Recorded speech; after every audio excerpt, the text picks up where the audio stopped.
Hello, you. Yes, you. The one who clicked on this link looking for something. Maybe you are looking for a jolt of energy to start your day. Maybe you are sitting at your desk feeling the weight of the world on your shoulders, wondering if the path you're on is even worth it anymore. Maybe you're lying in bed, the lights are off, and the silence is loud, and you're searching for one single voice to tell you that everything is going to be okay. Stop scrolling for just 10 minutes. 10 minutes. That's all I ask, because in the next 10 minutes, I'm going to tell you a story about a man who had every single excuse in the world to give up. He had a biological clock ticking against him. He had a society telling him he was too old. He had a body that was failing him. He had a mirror that showed him a reflection of a failure every single morning. And yet, he did something that doctors called a miracle, scientists called impossible, and his neighbors called crazy. By the end of this story, you will understand that the only difference between where you are and where you want to be is the story you keep telling yourself about why you can't get there. So, take a deep breath. Turn off the notifications. Let's dive into the story of Henry. The story of Henry and the wall.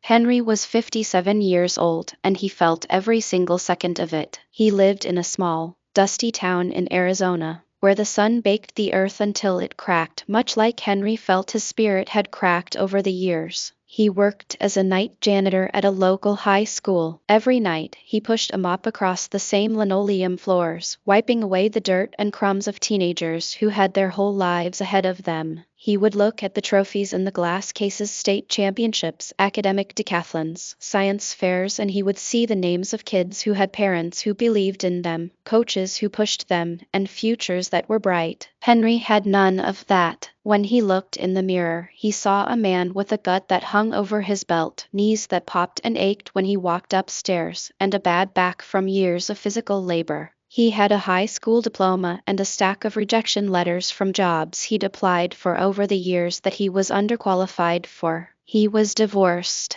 His kids, now grown, lived in different states and called only on holidays, and even those calls felt like obligations, heavy with silence and the memory of his failures.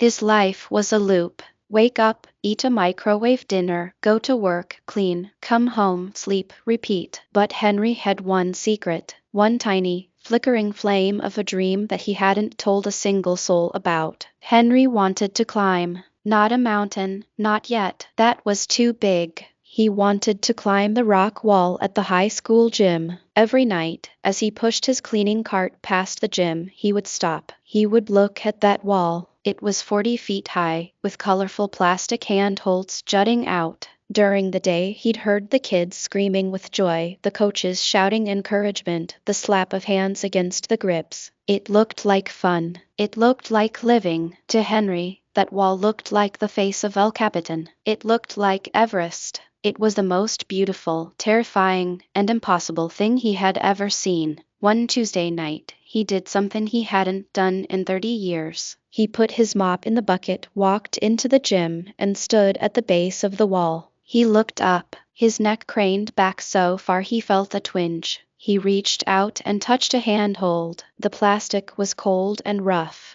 "I'm 57 years old," he whispered to the empty gym. "What am I doing?" The next night, he did it again, and the night after that. He started doing it earlier, giving himself 15 minutes before his shift started to just stand there, staring up. Then, on a Friday night, he saw a rope hanging down. The climbing club must have left it. He looked around. The school was empty. It was just him and the wall. His heart hammered against his ribs, a frantic, panic drum.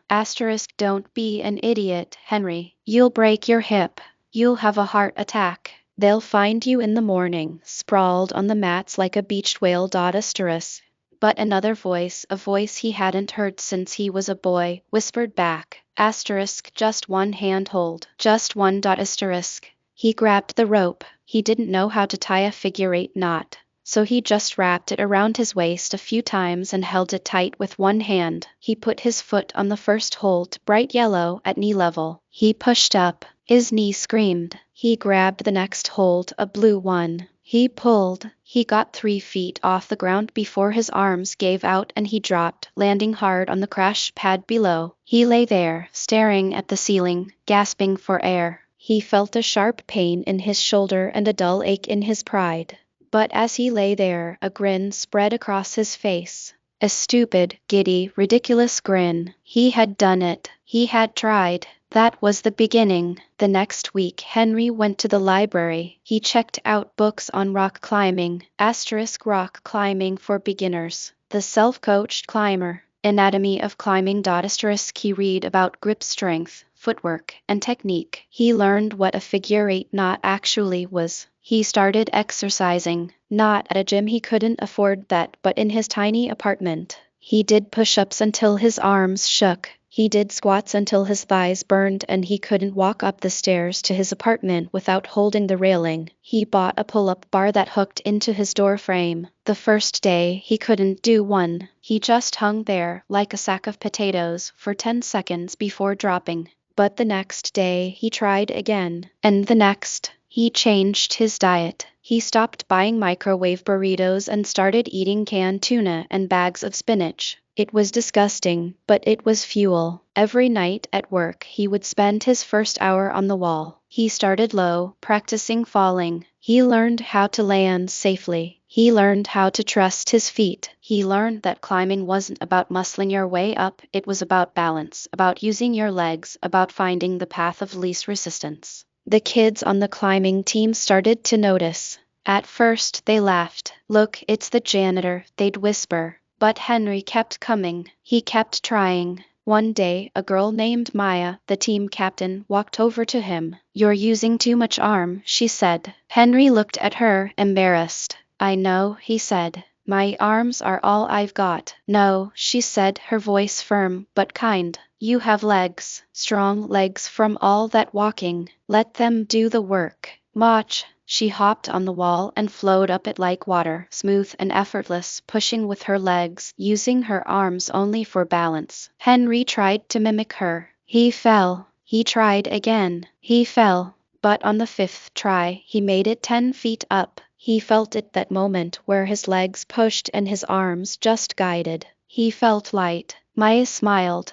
"Not bad, old man." That was the first friend he made. Months passed. Henry got stronger. He wasn't just doing the janitorial work anymore. He was living for his time on the wall. He started going to the gym on his days off, sitting in the bleachers, watching the team practice, absorbing every piece of advice the coach gave. The coach, a burly man named Mark, eventually invited him to join the adult open climb nights. Henry was terrified. He'd be climbing next to college kids and firemen, but he went. He was the oldest person there by 30 years. He was slow. He was clumsy, but he never quit. He would get halfway up a route, his forearms burning, his fingers cramping, and he would look down. The ground seemed a mile away. Fear would grip him, but he would take a deep breath, shake out one arm, then the other, and reach for the next hold. He fell. A lot. But each fall taught him something. He learned that falling wasn't failing. It was just part of the process of learning not to fall. One night, Coach Mark approached him. "Henry, there's a competition in Phoenix next month.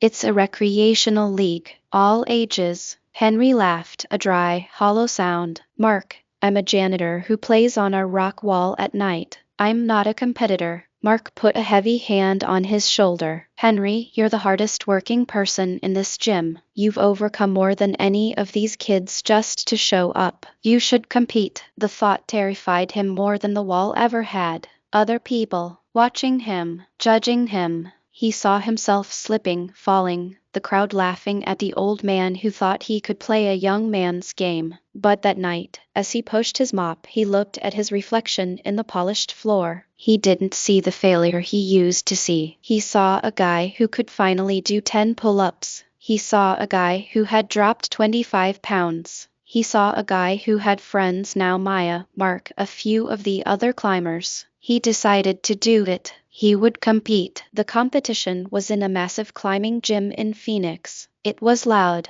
Music was pumping. Kids were zipping up and down the walls like spiders. Henry felt like a fossil. When his name was called for his category recreational men 50 plus, there were only 3 other guys. They all looked fit, with expensive gear and chalk bags. Henry was wearing an old t-shirt and shorts, using rental shoes. The route was set. It was a 35-foot wall with an overhang. The top part leaned out over the bottom, meaning you had to hang backwards, using your core strength to keep from swinging off. Henry watched the first 2 climbers fall. They got to the overhang and couldn't hold on. The third guy made it, but barely. Then it was Henry's turn. He stepped up to the wall. The crowd noise faded. The music became a distant thump. He chalked his hands, looked up at the route, and began to climb. He moved slowly, deliberately. He used his legs. He found the rests. He got to the overhang. He felt the strain immediately. His core screamed. His fingers were burning. He was hanging upside down, looking at the floor far below. He was stuck. He couldn't find the next hold. The seconds ticked by. His arms were shaking uncontrollably. He heard murmurs from the crowd. He saw the judge looking at her watch, ready to call the time limit. In that moment of absolute physical failure, his mind went quiet. He wasn't Henry the janitor. He wasn't the 57-year-old failure. He was just a man hanging on. And he remembered something he'd read in one of his library books. Asterisk, when you can't find the hold, look with your feet, not your hands. Asterisk. He stopped searching with his eyes and started feeling with his toes. He swung his left foot out into the air, searching the blank wall. His toe grazed something, a tiny, sloping foothold. He couldn't see it. He just had to trust it. He placed his foot, shifted his weight, and pushed. His body swung up, and suddenly, the next handhold was right there, in front of his face. He grabbed it. He pulled over the lip of the overhang and finished the final, easy section to the top. He slapped the finishing hold, and the buzzer rang. The crowd erupted. Not because it was a pretty climb, it was ugly, desperate, and slow, but because it was human. They had seen a man on the verge of giving up find a way. Henry didn't win. He came in second, but as he stood on the podium holding a tiny plastic trophy, he realized something profound. The trophy wasn't for beating the other guys. It was a receipt. It was proof that he had shown up. It was proof that he had stopped telling himself the story of I can't and started living the story of I'll try. On the drive home, alone in his old pickup truck, Henry thought about the journey. He thought about the first night he stood at the base of that wall in the empty gym. He thought about the pain, the falls, the loneliness, the doubt. He realized that the wall hadn't changed. It was still 40 feet of plastic and plywood. He was the one who had changed. He thought about the people who had helped him. Maya, the teenager who saw an old man trying and decided to help instead of laugh. Mark, the coach who saw potential where others saw a joke. Even the librarian who always had his books ready for him. He wasn't just climbing a wall. He was climbing out of the pit of despair he had dug for himself. He was proving to his estranged kids, to the world, but most importantly to himself, that it was never too late. It was never too late to start. It was never too late to be strong. It was never too late to be brave. Henry is now 61. He's the assistant coach for the high school climbing team. Meyer is in college, but she still calls him for advice. He still works as a janitor, but now he does it with a spring in his step. He has a photo on his fridge. It's not of his kids or a vacation. It's a photo of him halfway up that overhang in Phoenix, his face a mask of strain and determination. It's his favorite photo. It reminds him that he is a man who refuses to fall. So, what is your wall? Is it a degree you never finished? Is it a business you're scared to start? Is it a conversation you're afraid to have? Is it a weight you need to lose? Is it an apology you need to make? The wall doesn't care how old you are. The wall doesn't care how weak you think you are. The wall doesn't care about your excuses. It just sits there, waiting to see if you have the guts to reach out and grab the first hold. You might fall. In fact, you will fall. You will fall a lot. You will look stupid. People might laugh. But you know what's worse than falling? never climbing at all, never knowing how high you could have gone. Henry's story isn't special because he climbed a wall. It's special because he decided to try. He decided that the pain of staying the same was finally greater than the fear of change. That's the secret. That's the only thing you need to take from this story. The moment you decide that you are worth the effort, the universe has a funny way of rearranging itself to help you. The right person shows up with the right advice. The right door opens. You find a foothold you didn't know was there. You have a wall in front of you right now. You've been staring at it for years. Don't wait until you're 57. Don't wait until Monday. Don't wait until you're ready, because you will never be ready. Start now. Put your foot on the first hold. If this story touched you, if it sparked something inside you, that tiny flicker of hope or determination, then you have the power to change your life. But you know what also helps? *community. If you enjoyed this story, please hit the *like button. It tells the algorithm that this message needs to be seen by more people who might be struggling. It tells me that you want more stories like this. Share this story with one person who needs to hear it. Share it with your friend who is stuck in a rut. Share it with your parent who thinks their dreams are behind them. Share it with your child who is afraid to fail. Be the coach mark in someone else's life. And if you want to join a community of people who are facing their walls every single day, who refuse to give up, who believe in the power of stories to change lives, then please subscribe to the channel. Hit that bell icon so you never miss another story. Because we are all climbing, we are all reaching for the next hold, and it's a lot easier when we climb together. Thank you for listening. Now go find your wall. I'll see you on the other side.